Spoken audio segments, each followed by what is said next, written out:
Olá, meu nome é Denise Moraes e serei a professora formadora da disciplina Introdução à Educação à Distância no curso de pós-graduação de Gestão Pública Municipal ofertado pela Universidade Federal de São João del Rei. A gente dará início às nossas discussões sobre educação à distância ou simplesmente EAD. É importante que você entenda que nessa disciplina iremos ler, refletir, discutir sobre o que se tem pensado e escrito sobre a EAD. Para o sucesso do nosso curso, é importante que você compartilhe suas ideias e questionamentos nos fóruns temáticos, nos fóruns da turma e chat.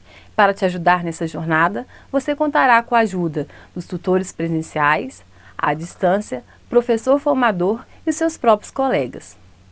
Essa disciplina tem um objetivo geral, um objetivo maior, que é compreender a EAD como uma modalidade de ensino que possui estratégias e conceitos próprios e que passou por um processo de evolução histórica no contexto mundial e nacional. Para alcançar os nossos objetivos, esse trabalho será dividido em 3 unidades. Na unidade 1, chamada Educação à Distância, algumas considerações serão discutidos diferentes conceitos, características e paradigmas sobre EAD.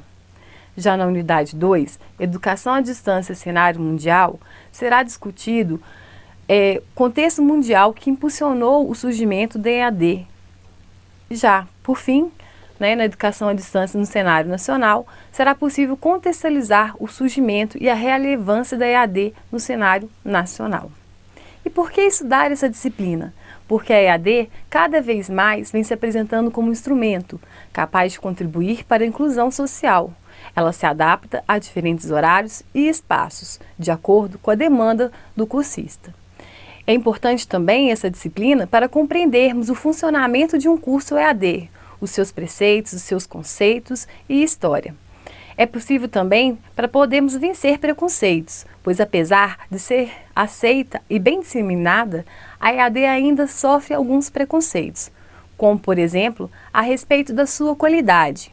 Também é vista como sendo salvadora das necessidades do ensino. Também há a questão dicotômica existente entre educação presencial versus EAD. Agora, iremos começar os nossos estudos. Existem diferentes conceitos sobre EAD. Primeiramente, temos que esclarecer que a EAD não é um fenômeno recente, mas que o uso das tecnologias de informação faz com que ela tenha se expandido nos últimos anos. E existem vários conceitos para definir a educação à distância. Dentre eles, destacamos o conceito de Nunes, de 94, que ele propõe que a EAD é um curso de incalculável importância, como modo apropriado para atender as grandes contingentes de alunos de forma mais efetivas que outras modalidades e sem risco de reduzir a qualidade dos serviços oferecidos, em decorrência da ampliação da clientela atendida. Outro conceito importante é proposto por Mohan 2005, que propõe que a educação à distância é o processo de ensino-aprendizado mediado por tecnologias, na qual professores e alunos estão separados espacialmente ou temporalmente. Apesar de não estarem juntos de maneira presencial, professor e aluno podem estar conectados, interligados por tecnologias, principalmente as telemáticas, como a internet, mas também pode ser utilizados o correio, o rádio, a televisão, o vídeo, o CD, o telefone, fax e outras tecnologias semelhantes. Durante muito tempo, ela foi conceituada pelo que ela não era. Buscava-se uma dicotomia entre a educação presencial e a distância. Para o MEC, a EAD é uma modalidade educacional, na qual alunos e professores estão separados física ou temporalmente, e por isso faz-se necessária a utilização de meios e tecnologias de informação e comunicação. Dentre as tecnologias que mediam a EAD, nós destacamos o desenvolvimento do computador, com a possibilidade de armazenar informações e de chamá-las novamente à tela, num piscar de olhos ou oferecer programas interativos. A internet, as redes de telecomunicação, dentre outras. Mas o que esses conceitos possuem em comum? Os conceitos de EAD têm como em comum a distância entre professor e aluno no espaço e tempo, e também o uso de tecnologia de informação. Cabe ressaltar que as tecnologias que mediam ou mediaram a educação à distância variaram conforme o contexto histórico e tecnológico. Por exemplo, no início, utilizava-se muito a correspondência, depois o rádio e a televisão, e atualmente a internet.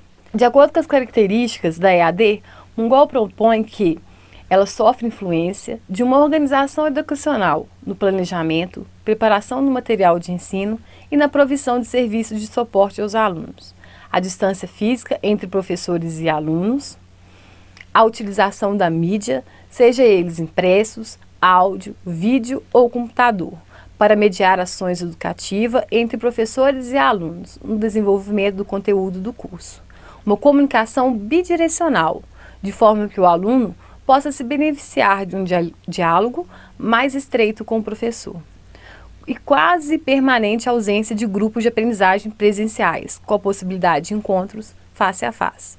Sobre os seus princípios básicos, notamos que a EAD tem como um norte a sua flexibilidade, não só ao que se refere ao local de estudo e tempo, mas também a possibilidade de mudanças e adaptação, tanto para professores como alunos. Também, outra característica ou um norte princípio da EAD seria sua autonomia de estudo e o conhecimento colaborativo, ou seja, devido à flexibilidade, o estudante deve possuir maior autonomia sobre o seu estudo. Contudo, deve-se atentar a prazos e conteúdo, ou seja, o estudante deve de melhor forma possível gerir o seu tempo e aprendizado, conforme demanda do curso e o seu cotidiano. Para Silva 2004, ele destaca 4 características importantes e necessárias para um curso de EAD seja realizado com sucesso. Dentre eles, o componente do saber, uma dimensão conceitual, onde o conteúdo é saber o conteúdo em si e envolve conhecimentos necessários à execução da prática. Portanto, fica claro que o conhecimento alia-se à habilidade do indivíduo. Logo, não se trata apenas de um saber teórico aprendido, e sim de um saber relativo a si mesmo, o como se aprende. Outro componente importante é o saber fazer, um conhecimento procedimental, partindo do pressuposto de que todo conhecimento sobre o processo de aprendizagem está naturalmente à disposição de uma aplicação prática. O saber sobre o seu processo de aprendizagem deve ser convertido em um saber fazer. Contudo, o educando deve ser conscientizado que se trata de um processo de construção e reconstrução, pois as modificações deverão ser efetuadas a partir de sua prática, que sempre a exigiu saber fazer. E, por fim, um componente atitudinal, que é o querer fazer, o desejo de se aplicar algo que é fundamental importância para que se obtenha o sucesso. Ou seja, o cursista ou o educando precisa estar convencido das vantagens dessa aprendizagem autônoma promovida pela EAD. Logo, temos um saber aprender, mais um saber fazer, mais um saber ser, promovido pela EAD. A EAD tem uma característica importante também, que ela promove uma democratização do ensino. Ou seja, ela tem uma capacidade de responder demandas educativas conforme as necessidades socioeconômicas e regionais. Lembrando que ela sozinha não consegue resolver todos os problemas da educação no Brasil, mas é uma alternativa. Ela também é importante para a formação permanente e continuada. E como seria a EAD no Brasil? A EAD no Brasil, ela vem galgando cada vez mais espaços e consolidando como instrumento de democratização do ensino. Segundo o RET 2008, no Brasil, o marco histórico da criação da EAD data da implantação das escolas internacionais, que eram instituições privadas por correspondência em 1904. Segundo Vidal e Maia, em 2010, a EAD no Brasil teve um grande avanço a partir de 1994 a 2009, chegando a compensar o lento ritmo com que caminhou na segunda metade do século XX em relação a outros países que criaram seus sistemas de EAD. E é importante destacar que nesses 15 anos o país conseguiu estabelecer a base legal que orienta essa modalidade de ensino. A grande inovação e fortalecimento da EAD no Brasil tem como marco legislativo a criação da LDB, Lei de Diretrizes Básicas 93/94/96. em especial no parágrafo 4º do inciso 4º do artigo 32, a qual dispõe sobre a AD, onde passa a ser definida como uma complementação da aprendizagem ou em situações emergenciais. Ainda propõe, no inciso 2 do artigo 87, que cada município deve ser responsável por prover cursos presenciais ou à distância aos jovens e adultos insuficientemente escolarizados. Ainda temos outras bases legais que marcam a EAD no Brasil, como, por exemplo, a regulamentação da EAD pelo Decreto 5622, publicado no Diário Nacional de 2012, as quais serão discutidas no decorrer do curso.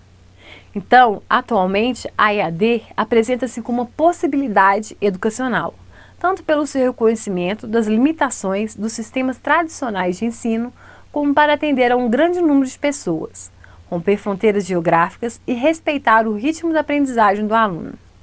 Cabe lembrar que a educação presencial e a educação EAD fazem parte do mesmo sistema de ensino e, teoricamente, têm o objetivo de contribuir para a formação profissional e de cidadãos mais críticos.